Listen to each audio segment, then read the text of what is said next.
The great thing about Jersey City is the amount of homes and options buyers have to choose from. Like this one that we're going to be listing, 302 2nd Street. A 2-bedroom, 1-bathroom with amazing outdoor space, tons of natural light, and for a price point that fits so many people's needs. Not only can you get a great home for a great price in a neighborhood that looks like this, charming, walkable, peaceful, filled with brownstones and tree-lined streets, you're getting accessibility. You're getting accessibility into New York City, and that's what's so fantastic about Jersey City is the walkability, the charm, the character, the neighborhoods. Now, what's really special about Jersey City is it caters to the next generation.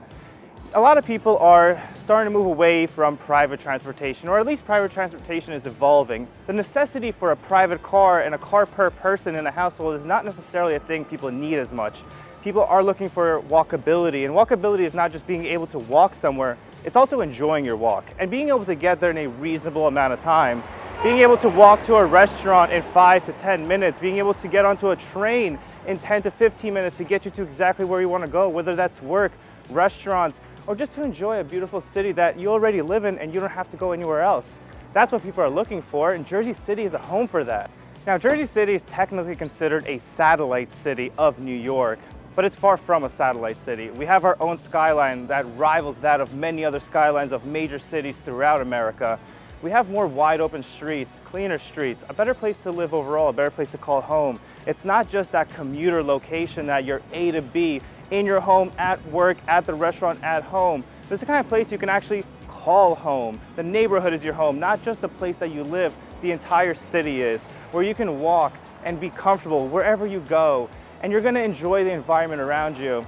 And this is one of those interesting distinctions that between New York City, Brooklyn, and Jersey City just gives you a little bit more room to roam. It gives you a little bit more cleanliness to feel comfortable sitting in your outdoor dining areas and not being bombarded by all the street noise of constant cars and honking and whatever else might come with New York City's madness. Jersey City doesn't bring that to you, but it brings it to you just 10 minutes away. You're 10 minutes away from New York City at any point in time, but you get the peacefulness of this wonderful neighborhood. But let's talk about one real estate distinction between Jersey City, Brooklyn, and New York City. And that's that the prices in Brooklyn and New York City are substantially higher than those in Jersey City. Now, if you look at co-ops in Brooklyn and New York, you're gonna find that they price very similarly to those of Jersey City, but they're co-ops. And fun fact, Jersey City is 98% condos. A condo versus a co-op is a huge distinction, and if you don't know the difference, do watch some of my other content that talks about the difference between condos and co-ops. It's very important to know what you're actually getting into with your real estate purchase. If you're choosing to rent, well, you can rent anywhere, and honestly, it doesn't really make too much of a difference because you can move within a 1-year period. But if we're talking about purchasing, the difference between condo and co-op is significant, and what Jersey City brings is the ability to actually own your real estate with a condo rather than with a co-op where you don't actually own the real estate in which you live in, and you're limited to what you can do with that home that you stay in but you don't really own.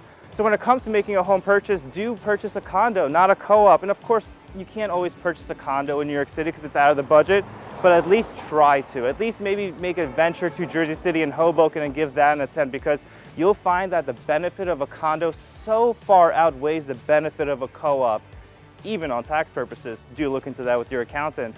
But beyond just the real estate differences, it's the neighborhood. You're not gonna get such a quiet and peaceful neighborhood in Brooklyn, at least not for a reasonable price. Whereas in Jersey City, you can find a home like the one that we're listing, 302 2nd Street, 2 bedrooms, 1 bathroom, 200 square foot deck for under $600,000, and it's a condo. You really can't beat that. And if you try to find that in Brooklyn, well, good luck. And so to that I say, check out Jersey City and give me a call if you're curious about finding tours throughout the city. Thank you so much.